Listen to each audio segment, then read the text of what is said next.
Hello, and welcome to this video on the keyboard.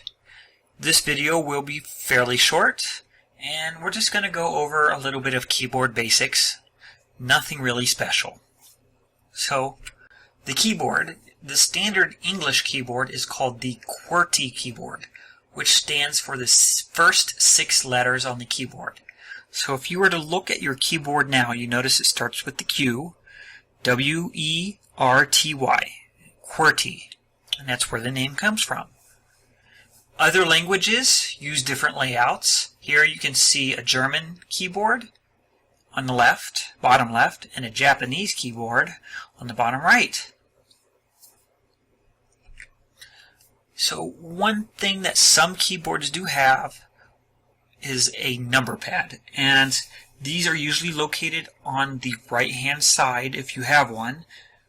It's a bunch of numbers, usually used for accounting and finance. It helps you input numbers much quicker than using the numbers across the top of the keyboard. So it's located on some but not all keyboards.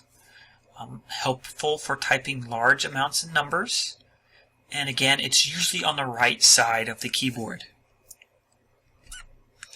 And finally, keyboard shortcuts. You may hear about shortcuts occasionally, and these differ quite a bit depending on what program you're using, etc.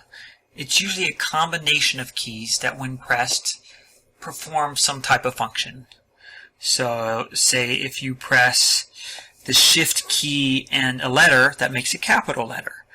But that's not necessarily a shortcut. A shortcut would be using one of those keys like CTRL, which stands for control, and the V key, which would paste something you've copied. But we'll go over that a little bit more in a later lecture. But this was just a brief rundown of keyboards. I hope this was helpful, and I'll talk to you again soon.